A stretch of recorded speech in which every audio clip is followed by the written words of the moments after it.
We're machining in the clearance for the flywheel now.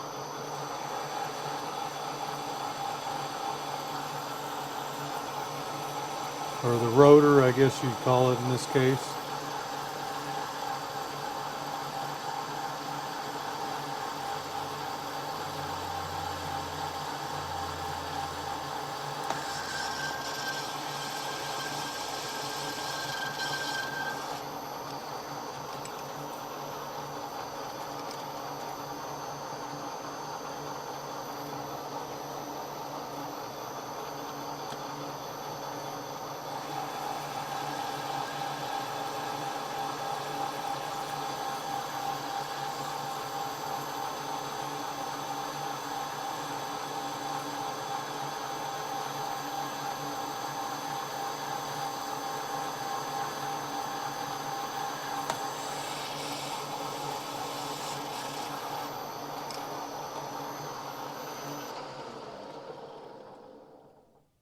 Okay, guys, I've you can tell here I've got the new piece that's sitting on the bottom, and the old piece that's up here, and of course the new piece now is 130 millimeters across, and this is the old piece that was 120.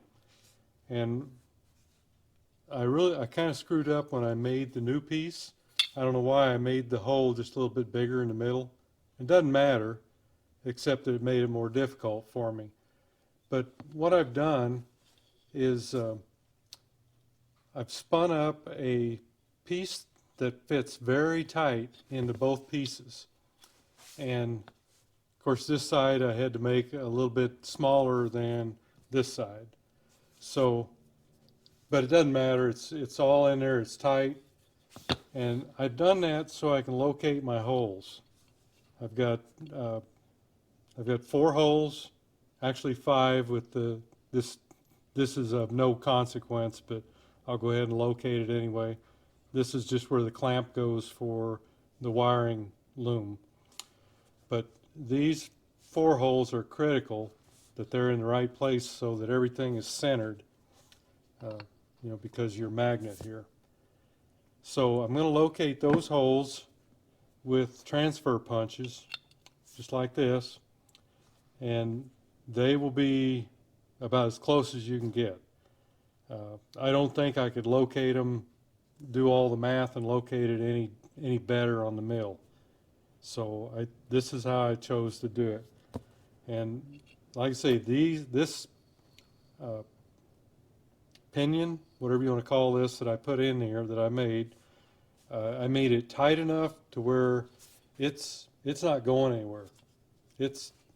I'm going to have to drive this pin out through the other side because this side is bigger, and uh, it's a kind of a one-time shot deal that I'm going to locate everything, then I'll be able to go drill it. And then you notice the thickness here and the thinness here. Well, this is the same thickness as this piece when you figure these rises right here, this thickness here. Okay, so what I've done is, I'll show you this in a minute. Underneath this piece, I've done a similar thing like this for this circle area for the flywheel or the rotor. So all I have to do is come back in with the milling machine and cut straight across, all the way across. I don't have to cut this round part. So that'll make it a little neater job, and it's not as much work. Now on the back side, this little recess here is it wouldn't be a problem except on this bike that I'm retrofitting with the seal retainers. Let me show you. See, this is the seal retainer. The original bikes don't have that, but I always add those if I can find them. And it rises up just enough where it's going to cause an issue with it not seating on the the casting here. So I cut a little relief for that. Other than that, I'm not going to have much else to do. The reason I've got this tape on these is this is the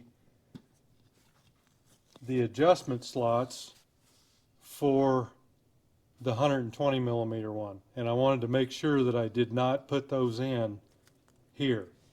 I'm going to have to locate those from the CT1 plate. That will be located with these because this is 130 millimeter. This is what where we're trying to fill the void into the casting. And granted, these are not slotted, but they will be. I can just locate the original holes, put a punch mark in there, and then I can put it on the rotary table and make this curve. So that's why I've got the tape on there. So we've still got quite a bit of work to do. There's still a lot of chance for error, and still I don't know whether this is going to work or not, even if I get this right. We'll just have to see. It seems to me like as long as you get all the timing correct and you're getting an impulse and it's going to your black box, it should work. So I'm sure there's people out there that have done this kind of stuff.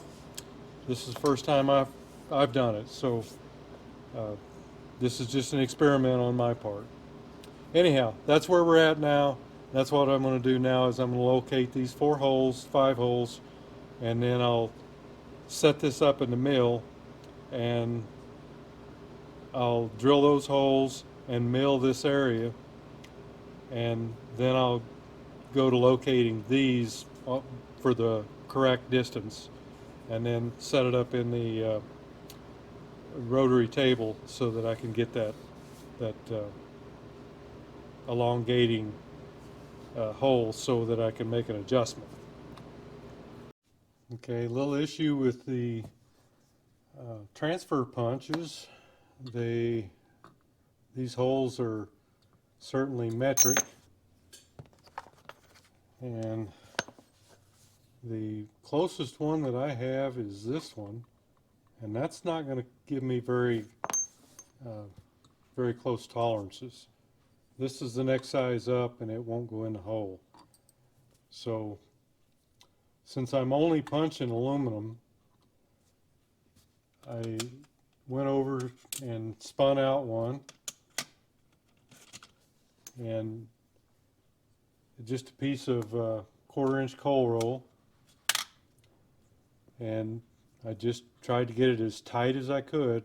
You've got to kind of push it into these holes, so that should give me a good one. See, there's not much there. This other one here, I would have had some holes maybe to the left, some maybe to the right, some to the top, some to the bottom, and you know, who knows what you would have ended up with. So I just elected to go ahead and turn one out, and that should give me a closer tolerance. So I've got these clamped together, plus the mandrel in the middle, and I've just got it setting up here because of the clamps. I've got it setting up on a piece of aluminum here so I can go ahead and try to get the holes in the middle. That's all I'm after. So here we go. And it shouldn't take much because just aluminum down there.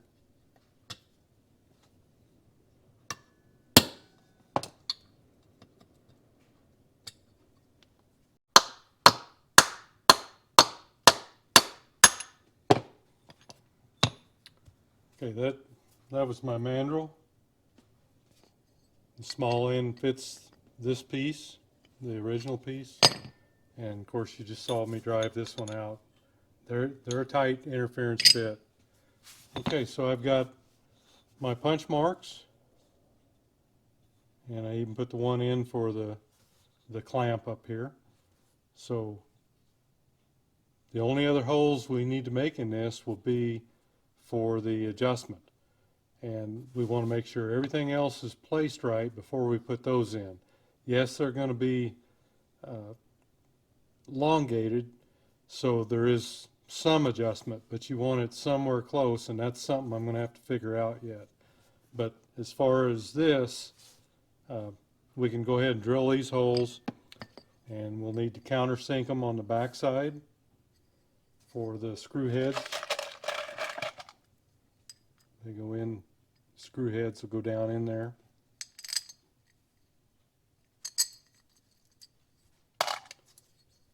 So, still got a lot of work to do. And you probably can't see a thing there. Let's see if I can move this out a little bit.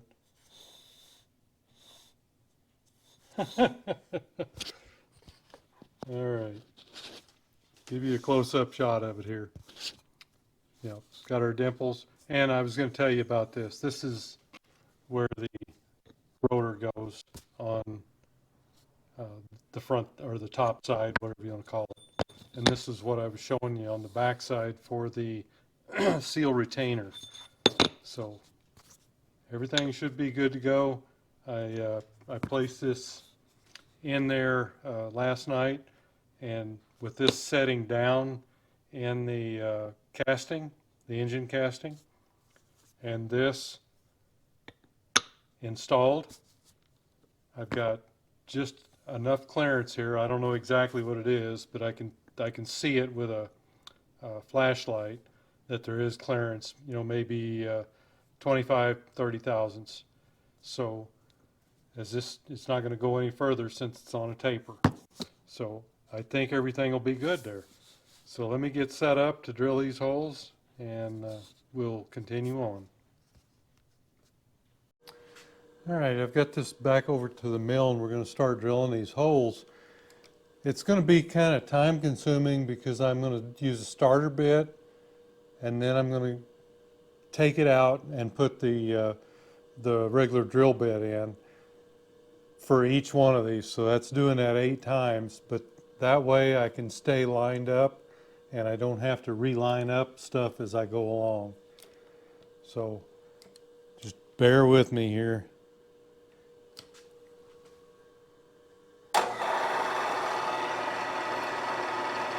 The starter bit will just go in and just get a dimple in there for the other drill bit to go into. Oops, looks like I'm going to have to back this off a little bit.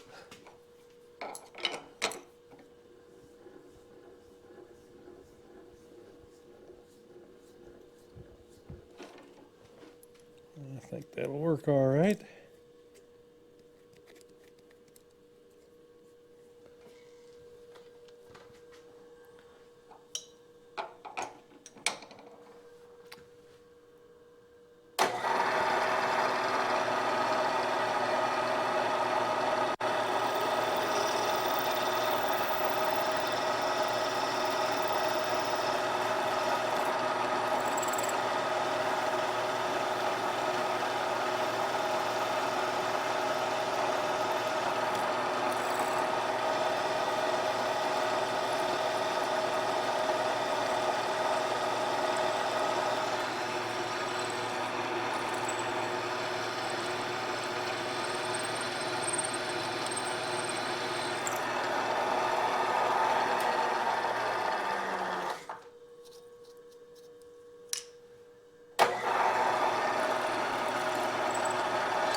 All right.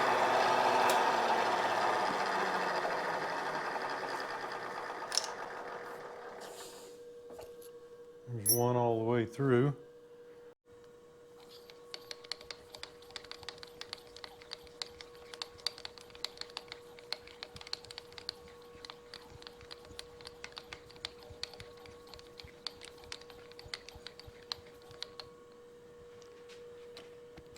now starts the alignment process for the other side.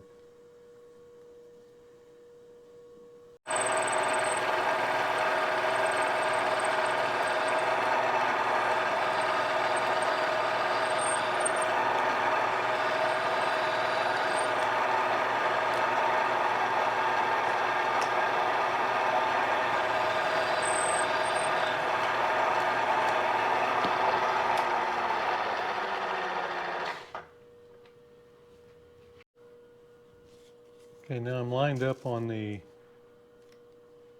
this is where the clamp goes.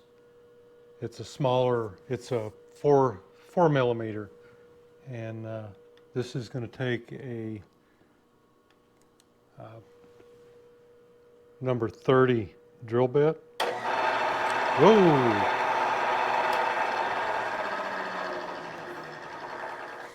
I've either got that in there crooked or it is crooked.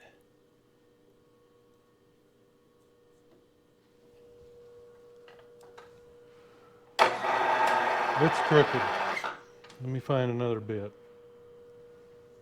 Okay, we got a new bit.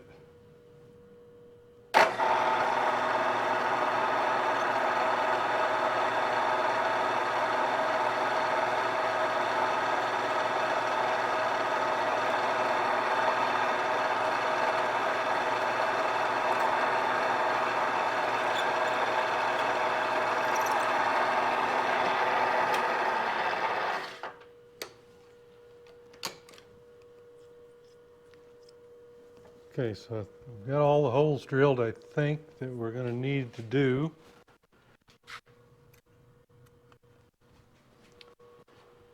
And this one, of course, will get tapped, but there's no point in tapping it now because this is all going to be a lot thinner. There's no reason to try to run through all that with a tap. So we'll wait till we're done with it. Okay, I've got this set up. We're getting ready to run these lines. You know, I keep looking at this and I can't tell whether this is better for the camera or this. Somebody let me know. I'm going to start out with the light on. I'm going to take a 10/1000 cut. This is going to be cut down and both sides are going to be cut down. So we'll take the first cut here and just see how it works.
just reviewed a little bit of it on the camera, and I think that it's better without that light. Now I've got another light behind it here, so we'll see how that one works.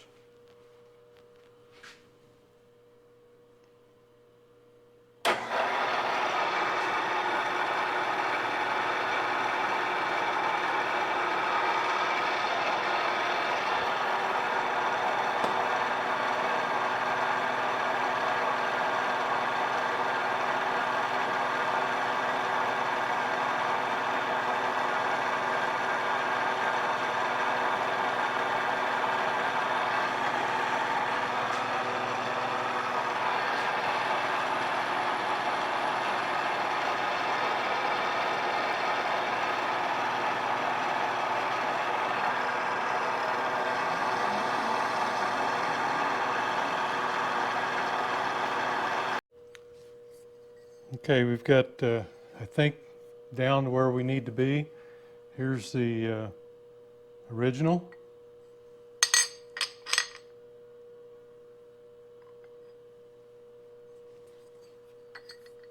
And we're done with that, I believe. So now I've got to set it up because I was a dummy and clamped it where I need to cut it next. So I've got to reposition. Okay, I'm all set up here to start this area right over here.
Okay, we've got most of it done here. Pretty happy with it so far. I still don't know whether everything's going to bolt on here, but I've got a couple other things I've got to do. You see these little indentions here? That is for these rivets on the back of the coils. So I've got to cut those yet, and the top of this is a little bit high. I left it that way so I'd have something to cut down. It's actually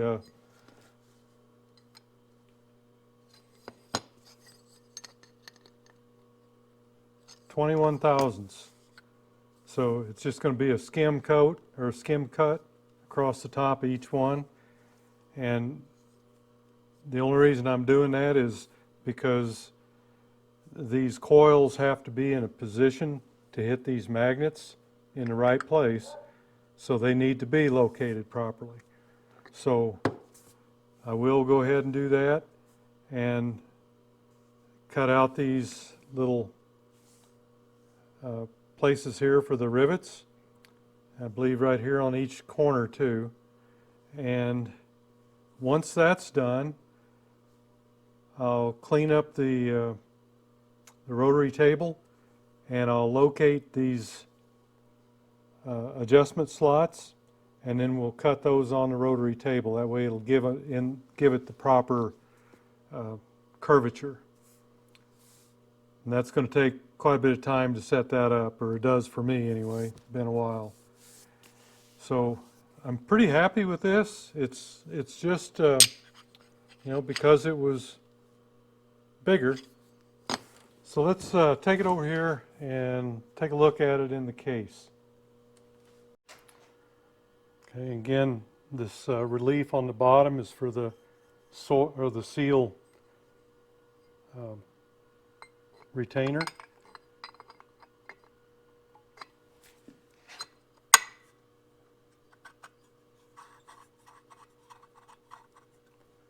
So our holes are located, I think they're about here and here, so that's where those will get cut. And again, I've got to locate those. So, but I think we're doing okay. You know, something that I may need to do. Yep, I do. Since this is longer, I need to cut off a little bit of these out here at the edge. They probably wouldn't matter, but since it's this is wider, I'm going to have to figure it out, but I'm going to have to cut off just a little bit of each one of these on the outside. I can do that when I put it in to skim the top.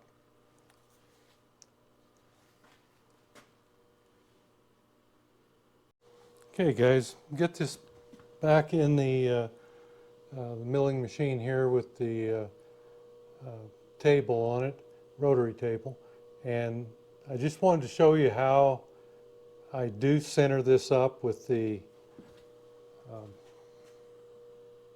spindle. And I'm just going to turn this on. You can see I've already got it pretty well adjusted in. See, we're within about 1/1000th. That's close enough.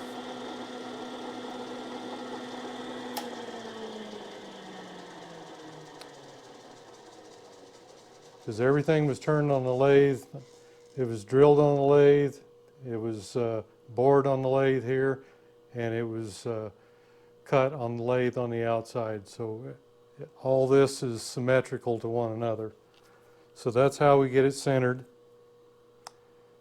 I've got my holes ready to drill here for the adjustment, and I've got these little ears marked for what I need to take off. So let me get set up to do that. Okay, first thing I'm going to do here is cut these little slots for the rivets.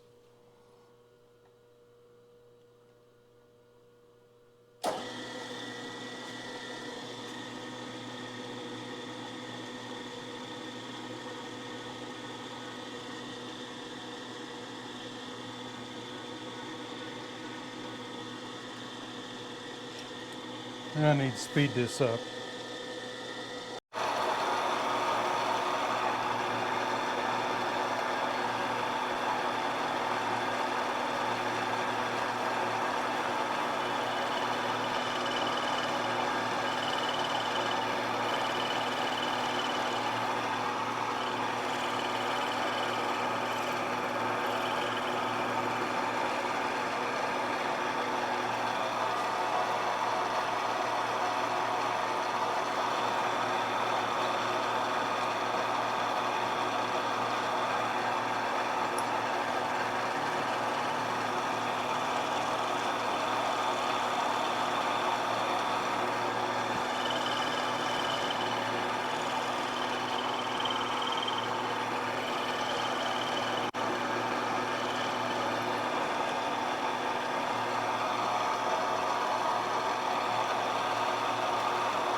Okay, now we're going to trim off the edges here that I talked about before.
Okay guys,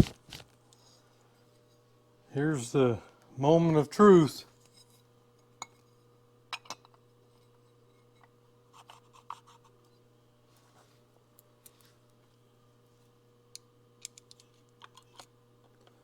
Anyway, one moment of truth.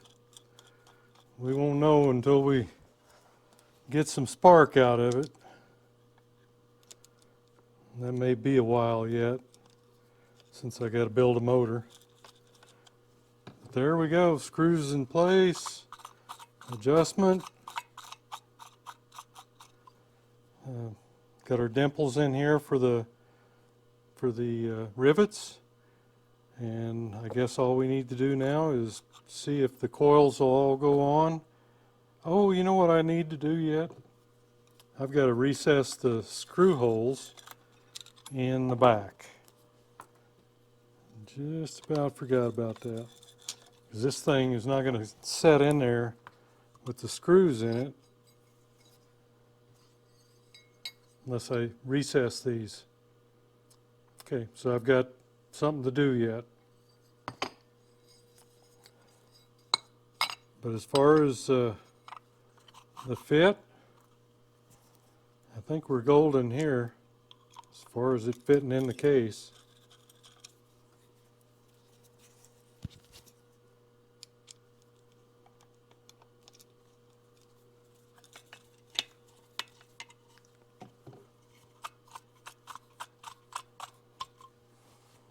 Okay. Okay guys, I think we've got her just about complete here.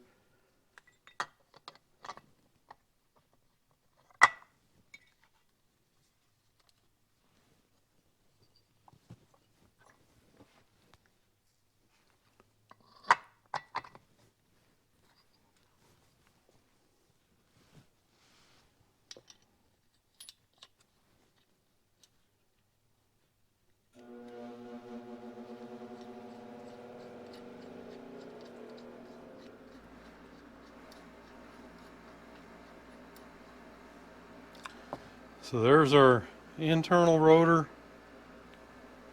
I believe this is 74, 75 Yamaha MX. So all we really needed was a bigger plate, and that's what we made. And it looks like we're good to go on that.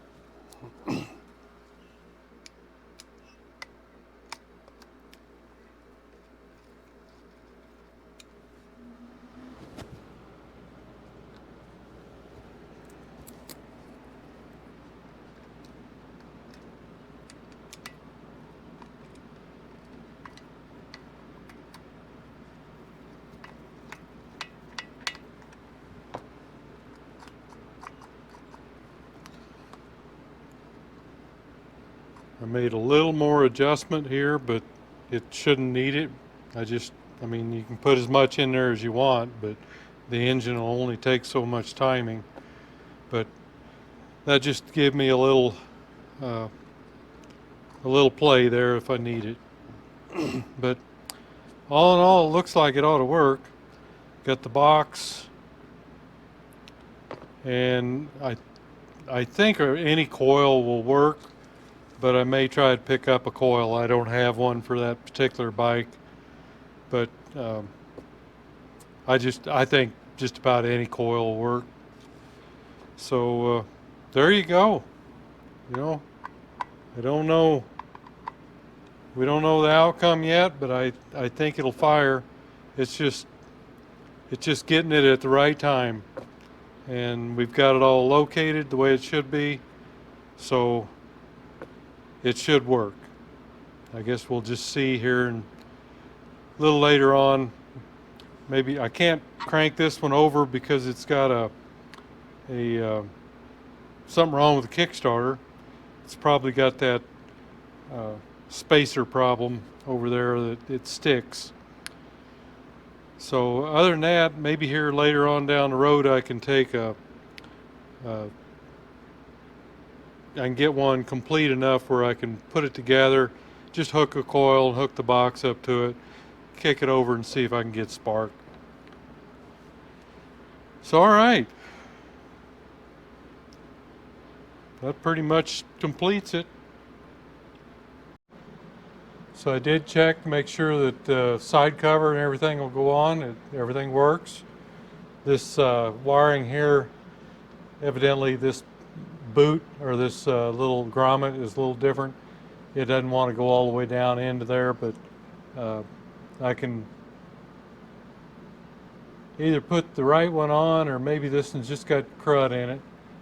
Because look, actually it looks like it's deep enough. I think we can get that to work.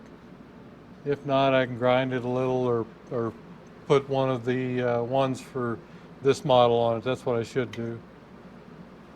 But everything looks like it should work, and I feel like that's pretty successful. But that was about 2 days worth of work making that plate. So the big benefit of this should be faster acceleration, or faster rev anyway. You're going to give up some momentum, as far as your external flywheel would give you more momentum. So if you're say jumping over a log or something like that, this may die where the other one would take you on over. So this is made for high speed, so it's really not for enduro riding or you know, riding the trees. So I hope everybody enjoyed that. I don't know, it seems like the ones that I do some machine work with have a little better viewership, and that people stay with it longer. So I'm watching that, and you know, you get that in the analytics. If I'm getting better viewership, longer viewership from that kind of stuff, I'm going to lean more that way, I think. But also, people seem to enjoy the engine work pretty much in its entirety, no matter what it is. The extra stuff like the forks, the fenders, the painting, that sort of stuff, it's kind of hit and miss. You know, it's just not a big something people are looking for. So anyhow, hey, I hope you enjoyed this. Thanks for going along on the ride, and we'll see you next video.